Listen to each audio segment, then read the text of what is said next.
Hey, it's Dr. Ray, and I believe that stretching and mobility work is one of the most overlooked aspects of fitness. Many people want to go lift some weights, they want to run, but the fact is we need to keep our bodies nice and flexible and mobile, and that means we need to stretch. And this is particularly true if you like to exercise, but you still sit down a lot during the day. Because you can be training well, but then you're in this posture all the time on your computer where your neck goes forward, your hip flexors get tight, and we can be in pain. And then our movement patterns change and we go to train and we can get injured. This is why stretching and mobility is essential. And that's why in this video, I want to show you a video we produced a while back on the channel that covers 6 of my favorite stretching and mobility exercises. And this is head to toe stuff. We're going to talk about lengthening your spine, rolling out your feet, relaxing those tight glutes, correcting this kind of posture here. You're going to love these stretches. And what I want you to do is watch this video all the way through and pick at least 1 or 2 of these out. And as I'm doing it, you can kind of do a little demo by yourself and see which one feels really good. And I'll tell you this, if you do a stretch like the first one I'm going to show you, the cactus arms, and it feels really good, you know you found a movement that is key for you, an unlocking movement, and you do that just a few minutes per day, your whole posture in your body is going to open up. And I promise you this, when you are in your 8th decade of life, when you're in your 80s, you're going to be thinking a lot about how mobile you are. And you're not there yet, so work on this stuff now. Build it into your routine. You're going to feel so much better, you're going to perform better, and you're just going to be less stressed. The body carries the stress. So let's get into these stretches. I'm excited to share this with you. All right, so the first stretch and mobility exercise I have for you is cactus arms. Or at least that's what my wife and I call them. But basically the idea is I want you to get your shoulders into this L position, retract your shoulder blades back, and now in this position, move up and down just like this. And I'm going to show you a couple different varieties of how you can do this, but before I want to tell you why this is so important. Today's day and age, most of us are so compressed and hunched forward, whether we're looking down onto our phones, whether we're on a computer screen hunched over. We need to reverse all this kyphosis and tightness in the chest by extending open like this, creating extension in the shoulder blades. And that's what cactus arms do. And there's a couple varieties. And the first one is a way you can actually test your upper body mobility, is you can put your butt up against a wall, get your cactus arms, and see if you can drag your arms up against the wall and see if they can touch, or if there's a ton of space. There's a ton of space between the back of your arm and the wall. You need to work on your mobility here. And you can do these cactus arms standing just like this as a little break from work, or you can get down on the ground, put a foam roller on your back and pin that upper back and do the cactus arms like this. And if you find there's any tender stuff around your shoulder blades in different areas, put pressure on it, move the cactus arms through, and it's going to improve your mobility phenomenally. Because look, over the next few years, we're going to see so many people with bad postures from all this phone and technology stuff. You need to learn how to be strong and open up, and that's what cactus arms do. Let's move into our second stretch and exercise on this list. So the second mobility and stretching exercise is rolling your feet.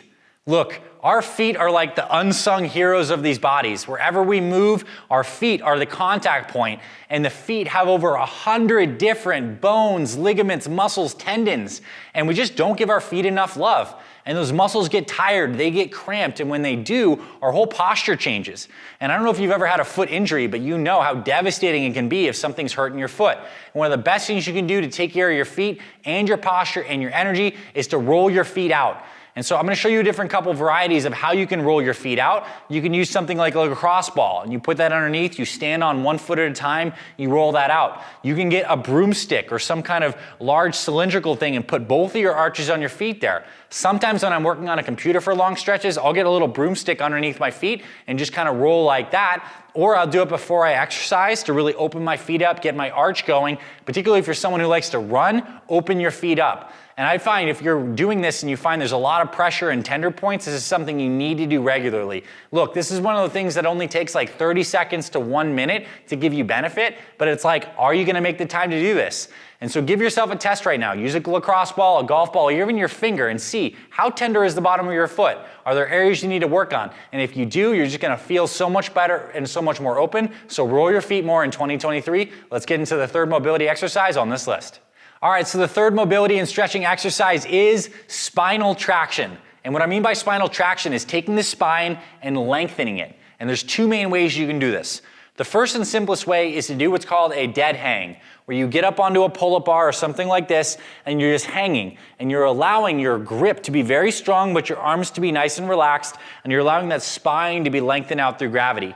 Now, this dead hang does require that you have a strong enough grip, and your feet don't have to be totally off the ground. Your toes can be slightly touching, and you're just giving a portion of your weight off the ground. What you're gonna find is this tractions the spine gently and opens things up, because your spine is like a stack of these different Lego blocks with discs in between them. And we get compressed as we age, we shrink, it puts all this kind of pressure on those spinal nerves, which can lead to pain, but also organ dysfunction and all sorts of things here. So we wanna traction the spine. The dead hang is a good thing. Here's the thing to aim for. You can work up to a 60 to 90 second dead hang, fully hanging. You're gonna get a lot of benefit. You can do this daily. The other option, which I absolutely love, is to hang from your feet using an inversion table or an inversion board. And so this is me on an inversion table right here, and they don't have to go all the way upside down. In fact, the one I'm demonstrating here doesn't actually go all the way upside down. It just kind of goes to, like, let's say 3/4. But what's so cool is when you start to get upside down, you get this gentle traction on the spine. It feels so good. If you're someone who's had sciatic pain, back pain, many people swear by the fact inversion tables have changed their life. If that's you, comment below, let me know. This is something I do a couple times per week. It's fantastic. And I like to do it before I eat or first thing in the morning. You don't want to do this right after you've had a big meal and then just go invert yourself, and that like does a lot of crazy stuff to the system. So do it first thing in the morning, or you can do this in the evening before you go to bed to stretch things out after a long day. This is going to benefit your spine health so much. Let's get into the next stretch and exercise on this list.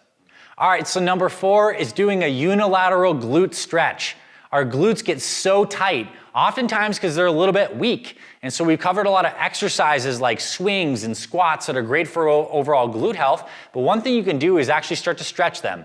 And there is a classic stretch called the pigeon pose that I'll demonstrate here on the floor, where you have one glute in this kind of like externally rotated position. You're sitting into that glute, stretching it out. Very, very good. You can do this on the floor, and you can hold it for anywhere from like 1 minute up to 3 minutes.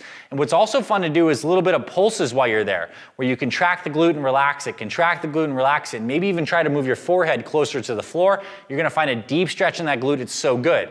Now, if you're just starting out, you can also do this in a standing version by using, let's just say, a couch or a chair or a tabletop, and you can stand up and stretch that one single glute. I want you to work both sides. Aim for doing this like 1 to 2 sets each side once per day. It's gonna open up those glutes, which means you're gonna move so much better, you're gonna feel so much stronger. Absolutely essential, because if you exercise regularly, eventually you're gonna get some buildup of some tight, knotted up tissue in your glutes. So working with the stretch is absolutely phenomenal. Let's move into the next mobility exercise on this list. Number 5 is a unilateral hip flexor stretch. So hip flexors are muscles that allow us to do this. Flex and move our hip up. And there's a couple main muscles that do that. One is the psoas. This is the psoas muscle. It's one of the strongest muscles in our bodies. The problem is when we're sitting all the time like this, that psoas gets incredibly tight. And when it gets tight, we start to hunch forward like this. We start to have some pain in our low back. We don't want any of that. So we gotta stretch that sucker out. There's a couple different varieties of how you can do it. The first and the easiest one is a standing psoas stretch. You can see me doing that right here. I'm basically in a high lunge kind of position, and I like to do this with my hand. I like to move my same hand as my foot is back up in front and twist and lengthen my body, and I contract my glute as I'm doing this. This is a really beautiful stretch, and you can sit into this for about 1 minute to 2 minutes each side. Really, really good. You can break up your sitting if you work on a desk job or you're driving for a long commute. You can do this before and after you're sitting for a long period of time. It absolutely benefits you. Now, the more advanced version is you can actually do a very intense hip flexor stretch using like a couch or something like this. You can see me now doing that. You're gonna need a pad underneath your knee. You're gonna put one leg back at a certain time, and then you can see how intense this stretch is as you contract your glutes. You might have to work into this, but if you're an athlete and you're really looking at pushing your performance, this is 100% a stretch you should do either before or after exercise. It's really beneficial. Let's get into the next exercise on this list. All right, so mobility exercise number 6 is spinal flexion and extension. So our spine is meant to move in many different planes. One is flexion and extension, and of course we have lateral bending. Now, as we talked about with the cactus arms in number 1, most of us need to get more into spinal extension to open up. And so one way we can do that is by learning how to mobilize the spine. And there's a couple different flows that you can do. You can do something like a cat-cow. So you see me doing this right now, where you're in a quadruped on all fours position, and you're pushing, and then you're extending, and you're going back and forth. Whatever feels good for you to move your spine into flexion and extension is gonna be so, so important for your health as you age, because the quality of your spine ultimately determines the quality of your mobility and of your life. And now this is a really good thing to do first thing in the morning to kind of wake yourself up and activate yourself. This is a really good thing to do before exercise, just a few passes like this to move that spine. And I like to combine flexion and extension exercises with a foam rolling session. Just roll your back a little bit, do some flexion extension, you're gonna feel so good and so opened up, and it's really easy to do. All it takes is a few minutes. And as we've gone through this list, you can combine all of these different stretches we've gone verbatim, top and bottom, starting with cactus arms, into rolling your feet, into the spinal traction, the glute stretch, hip flexors, and now into spinal flexion extension. Absolutely phenomenal. So do this every single day. It's going to benefit you. And now I have one more surprise bonus thing for you in this video. I want to share one more exercise I think you should do more of in 2023. All right, so the last bonus exercise I have for you is not exactly a stretch, but it's super important. I want to include it, is doing a hollow body hold. Now, a hollow body hold is an exercise a lot of gymnasts do to learn how to integrate tension through the body. And what it is effectively like laying down on the ground and making yourself like concave, where you're actually flexing and drawing in your abs, and you're in this kind of like rocking position where you could actually rock your body because you're in this concave. You can also do it by being up on a pull-up bar and doing a dead hang kind of thing. And then when you're in a dead hang, you can just slightly flex your abs, roll your pelvis up and under, and contract your quads. And now you're in this hollow body hold. And what you want to do here is hold this for around 30 seconds and create integrated tension in your core. This is so good. It's going to help you become so much stronger when your core and your quads and your arms and everything can be integrated. I want you to do this as either a warm-up before any kind of exercise session, or you can even do it at the tail end of any time you do any core training. Anytime you're training a core, end with some hollow body holds. It's really good for your overall well-being. I hope you found this list valuable, my friend. These are simple things you can incorporate. If you work a desk job and you're constantly sitting down, just break up your sitting and do these a couple times per day. Make this a part of your daily ritual. Your body's gonna feel so much better because when we're opened up, when tissues are fluid and moving, and we have blood flow, we feel so much more alive, we feel energized, and that translates to a better mood and a better quality of life. So I want you to see how integrated this movement is into your overall well-being, and that's the promise I have for you. You do this, you're gonna feel better in 2023. I hope you enjoyed today's video.